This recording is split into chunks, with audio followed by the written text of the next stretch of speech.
Hi everyone, আমি নীলাঞ্জনা। আমি কিছুদিন আগে মধ্যপ্রদেশ বেড়াতে গিয়েছিলাম। তোমাদের সাথে আমি সেই গল্পগুলোই এখন শেয়ার করব। আমাদের টোটাল 11 ডেজের ট্যুর ছিল। সৌমি ট্যুরস অ্যান্ড ট্রাভেলসের গ্রুপ থেকে আমরা গেছিলাম। তবে পুরো ট্রিপটাই কিন্তু আমার শ্বশুরমশাই প্ল্যান করেছিলেন। আমার গুয়াহাটি থেকে ভায়া দিল্লি ইন্দোরের ফ্লাইট ছিল। আর আমার শাশুড়ি মা, শ্বশুরমশাই, দিদা শাশুড়ি, বুতু, গাজুমণি ওনারা সবাই ট্রেনে করে আসছিলেন ইন্দোরে। প্রথমত আমি প্রচণ্ড ভয়ে ছিলাম, কারণ তখন দিল্লি থেকে প্রচুর ফ্লাইটস ক্যান্সেল হচ্ছিল। তবে যাই হোক, ঈশ্বরের কৃপায় আমার সাথে সেসব কিছু হয়নি। আমি পৌঁছে গেছিলাম ঠিকমতো। এয়ার ইন্ডিয়া থেকে যদিও ব্রেকফাস্ট প্রোভাইড করেছিল, তবুও দিল্লি নেমে লাঞ্চ তো করতেই হবে। আমার যেহেতু ক্রেডিট কার্ড নেই, তাই স্বর্ণাশিস অনেক খুঁজে আমাকে একটা ডেবিট কার্ড বার করে দিয়েছিল, যেখানে আমি ফ্রি লাউঞ্জ অ্যাক্সেস পেয়েছিলাম দিল্লি এয়ারপোর্টে খাওয়ার জন্যে।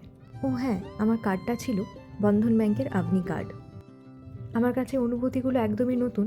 তোমাদের কাছে বোকা বোকা লাগলেও আমার কিন্তু খুবই ভালো লাগছিল। আমার গুয়াহাটি থেকে ফ্লাইট ছিল সকাল 9:50 এবং সেটা ইন্দোরে ল্যান্ড করেছিল ওই ধরো 4:30 নাগাদ। আর এই দেখো, এটা হচ্ছে আমার সেই ডেবিট কার্ড, যেটা থ্রু দিয়ে আমি দারুণ একটা লাঞ্চ করেছিলাম দিল্লি এয়ারপোর্টের লাউঞ্জে।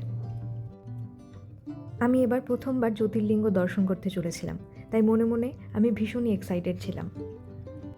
আমার বাড়ির লোকেদের আসতে রাত্রেবেলা প্রায় 2:30-3টে বেজে গেছিল। ইন্দোরকে যেন ক্লিনেস্ট সিটি বলা হয়। সত্যিই তাই, ভীষণ সুন্দর, খুবই পরিষ্কার। ওখান থেকে আমি একটা ক্যাব বুক করে আমাদের হোটেলে পৌঁছে গেছিলাম। তারপর সুইগি থেকে ডিনারটা অর্ডার করে তাড়াতাড়ি শুয়েও পড়েছিলাম। এবং 31 তারিখ থেকে আমাদের মেন ট্যুর স্টার্ট হয়েছিল। Bye bye.